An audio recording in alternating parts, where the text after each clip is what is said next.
कबीर साहब ने कहा है कि और ज्ञान सब ज्ञानड़ी, जैसे लाल के तुलना में लालड़ी, और ज्ञान सब ज्ञानड़ी, कबीर ज्ञान सो ज्ञान, और जैसे गोला तोब का इब करता चला मैदान।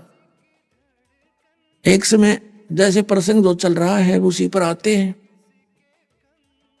एक रामानंद जी के पास एक ब्राह्मण गृहस्थी वो समाधान के लिए आया। सारा कुछ होगी ज्ञान, लेकिन वो एक पुण्यात्मा, किसी ने कोई आरती घोट रखी है, जैसे चतुर्वेदी कहलाते थे, चारों वेदों को कंठस्थ कर लेते थे, उन पता कुछ नहीं था इसमें क्या लिख रखा है।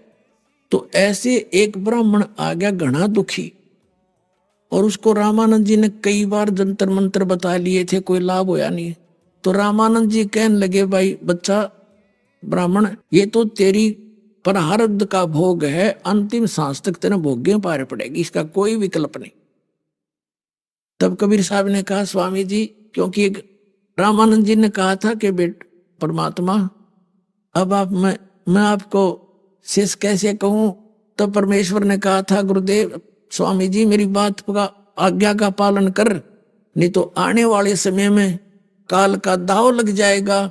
ये कहा करेंगे कबीर साहब ने कौन सा गुरु बनाया था, आप औपचारिकता रूप में गुरु बनाना पड़ेगा, ये नियम बना दिया है मैंने, आप मेरे गुरु बने रहो, लेकिन अब भक्ति यही करो जो दास ने आपको ज्ञान कराया है।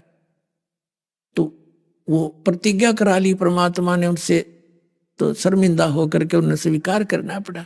लेकिन परमात्मा ने कहा खड़ा होकर के कि हे गुरुदेव, कबीर साहब बैठे थे वहां, रोज आने जाने लगे, बाकी ब्राह्मण दूर हट गए, दो दुखी सुखी आते थे उसके पास, दुखी दाखी आते थे आर्त टाइप।